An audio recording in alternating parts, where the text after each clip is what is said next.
As a leader of an engineering organization, you have essentially two ways of operating. Too often, what you end up being is a glass ceiling for the rest of your team. They can never rise up enough because you're there holding them back unconsciously.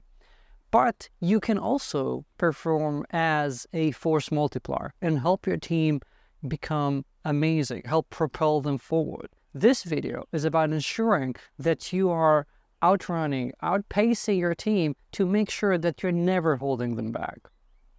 I'm Ben-Yosef, and what I've been doing for the past several years is help a bunch of VPs of engineering, CTOs, CEOs become better and create product or engineering organizations that are at the top of their game. And today, we'll talk about how executives often hold their teams back and what you can do to avoid being one of those. So, first of all, to imagine what it means to hold your team back, let's consider the fact that essentially every executive, every boss even, has this thing where the team tries to mimic them and sets some sort of a bar, even if you're aware of it or not.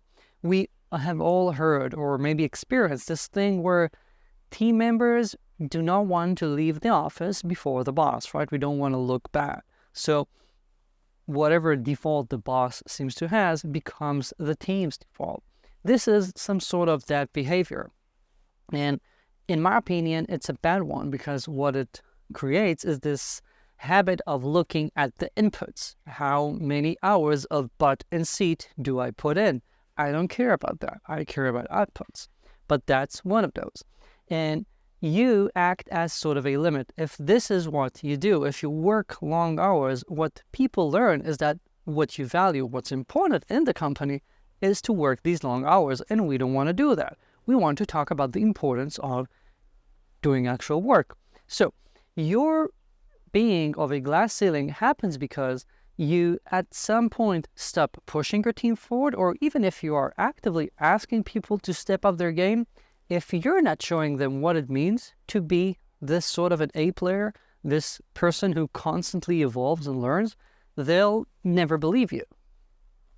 They won't buy it, even unconsciously. And the reason is because we tend to look at what people do and consider whether they're genuine or not.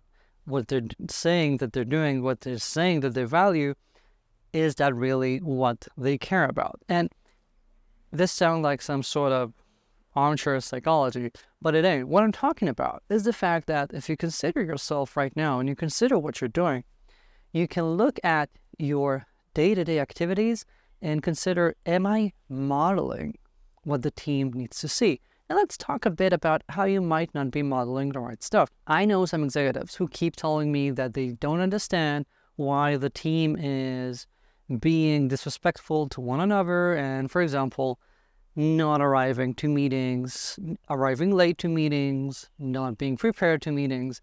And meetings, we all hate them, but they are so important because every meeting means that we are sitting there together and deciding to spend a bunch of our time.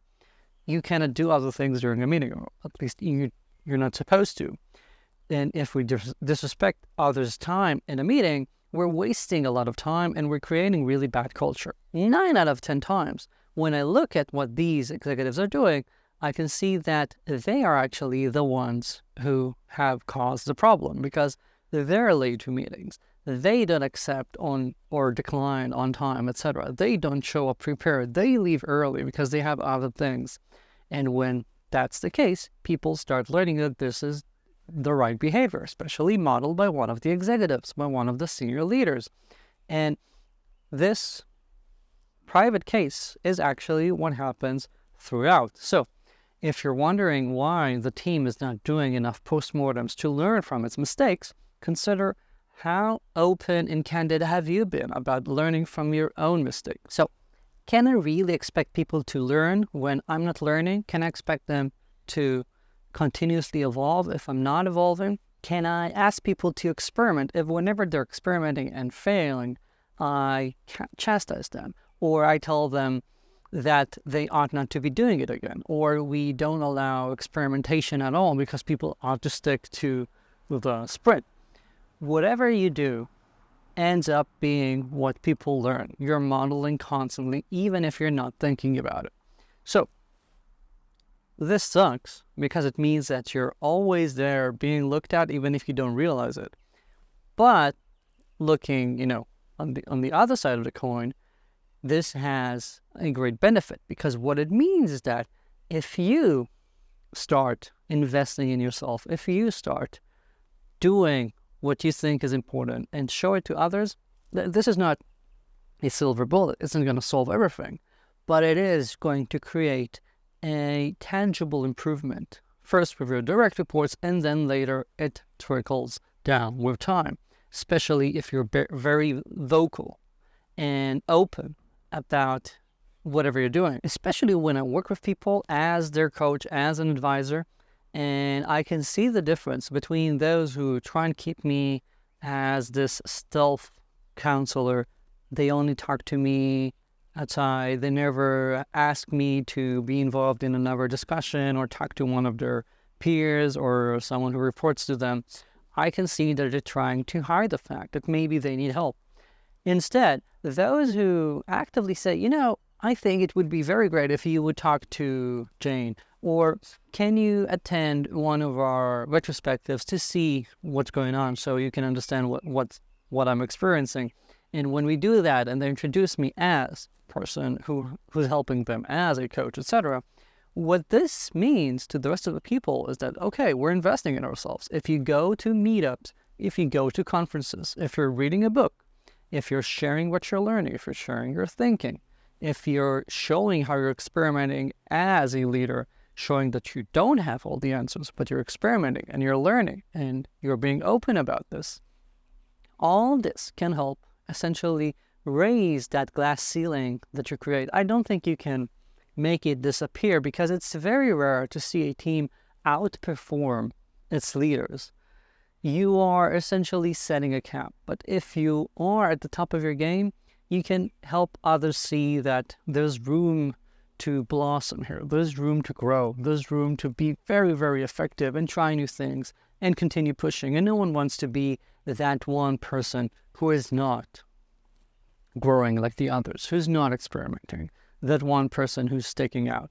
So I want you to consider right now whether you can start modeling the right behavior. And this is not about changing from this to that just because you watched a few minutes on YouTube. This is not the point. The point is about creating this habit and creating this awareness of realizing that you're always there on some sort of a pedestal. But you don't want to be, the preacher saying, do as I say, not as I do. You want to be a role model that helps people realize, yes, this is how we do this, and you can do this yourself, or you can find the equivalent in your role. And when you do that, when you wield this, instead of making this something that's weighing down on you and your organization, you can be more effective and you can help propel your team forward. And if you want to drill down more into how to create an amazing team, check out below in the description, because I'm holding a free live session soon called Cracking Productivity. What's holding your team back from growing? It's live. You can ask questions, and if you can't attend, you'll be able to get the recording. So you ain't got anything to lose. Check it out. I'd love to see you there. And I'm hoping it helps you to raise the bar a little bit.